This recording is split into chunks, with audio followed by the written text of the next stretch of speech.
Паважанае гаспадарства, мы пачынаем нашу трэцюю трансляцыю са спазненнем роўна на 1 гадзіну. Па тэхнічных прычынах, ужо вядомым усім, у нас адключылі інтэрнэт, мы вымушаны былі спазніцца. Зараз ужо закрыліся выбарчыя ўчасткі для галасавання і некаторыя ўжо нашы напярэдадні нашай выхаду в эфир трансляции. Значит, завышенная колькасць тых выбарцаў, якія жадалі прагаласаваць на дому. Да прыклада, Задняпроўская выбарчая акруга нумар 21, город Віцебск, 341 чалавек запісаўся на 11-м участку. На гэтай акрузе 7 участкаў, але прыкладна такая колькасць ад 198 до 341 чалавек. Это занадта вялікая колькасць для тых, хто ведае, кто периодично назирая за выборами, ведает, что физично человек. 342 человека записалось проголосовать на дому на этой же округе на 8-м участку. Значит, Могилев, участок для голосования 79, Загорская выборчая округа, номер 37. Назиральник компании «Право выбору» зауважил 100 бюллетеней, которые раздавали выборцам, которые приходили на выборчие участки, подписанные одним членом выборчей комиссии, что является грубым порушением. Адпаведная реакция была, мы сочым за тым, что там будет адбывацца, потому что колькі бюллетеняў сапсавана у выніку было, дазнаемся ў канцы. І зараз я перадаю слово Алесю Буракову.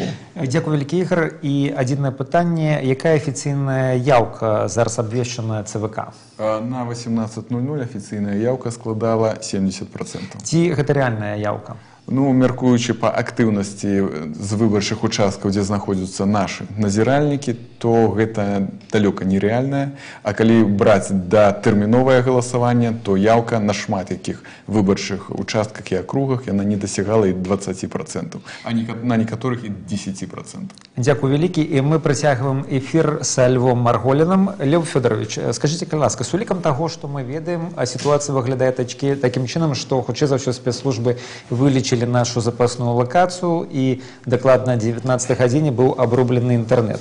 Мы бачым просто зашкальную нейкую явку, всем зразумела, что гэта нейкія нереальныя лічбы. Да, калі даваць палітычную ацэнку гэтай кампаніі, як бы вы яе ацэнілі па стане на 20 гадзінаў? Ну, по-першае, я б сказаў пару слоў пра ацэнку кампаніі «Права выбора», пра ацэнку нашай працы. Вось мяркуючы па тым, якія перашкоды ствараюць нашай працы, гэта, на мой погляд, самая вышэйшая адзнака, і гэта азначае, што мы робім правільную і вельмі важную справу. Ну, што датычыцца выбараў так званых у агульным, то мы бачым, што ёсць толькі адна задача – гэта зрабіць яўку, а зрабіць яўку – гэта, напэўна, робіцца толькі для таго, каб гэта спадабалася аднаму чалавеку.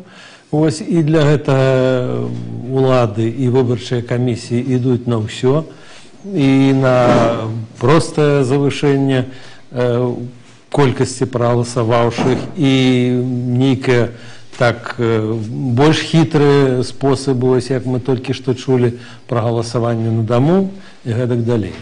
Ну, можна сказаць, што гэта не выбары, это нейкая імітацыя, не ведаю для каго яна патрэбна, можа для замежнікаў, можа яшчэ для каго, але, на мой погляд, для грамадзян Беларусі это ўжо давно не з'яўляецца ніякім сакрэтам.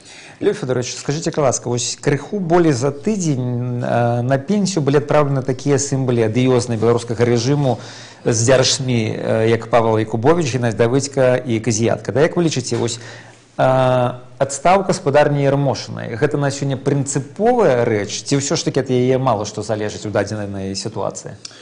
Я думаю, што ад яе мала што залежыць, бо на самой справе ўсё ж такі выбары ў нас робіць не Ярмошына, это уся дзяржаўная вертыкаль, уся вертыкаль улады, пачынае ад адміністрацыі прэзідэнта і канчае ўсімі спецслужбамі, нават міліцыяй.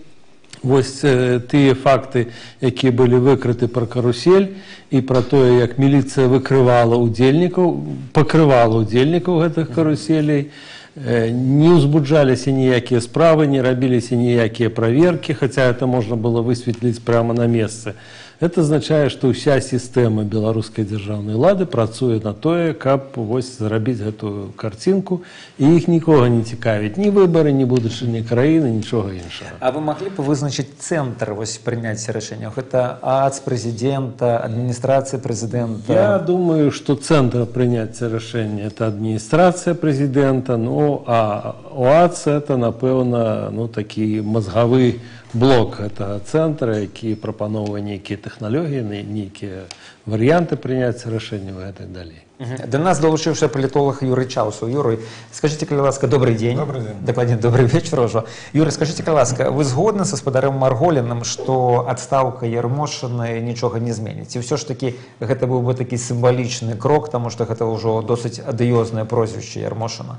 Ну, хіба што псіхалагічны, тому што роля персанале ў гэтай сістэме яна невялікая. Замяняюць аднаго старшыню камісіі на іншага, і сама машына фальсіфікацыі працуе па ранейшай праграме.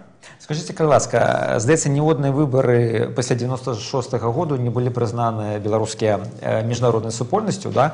Ці будуць прызнаныя гэтыя выбары, і што губляе Беларусь ад таго, што нашы выбары нікім не прызнаныя? Ну, трэба ўдакладніць, такого паняцця, як прызнанне, непрызнанне выбараў не існуе. Ёсць працэдура ацэнкі выбараў, і можна іх прызнаць справядлівымі, дэмакратычнымі, свабоднымі, сапраўднымі.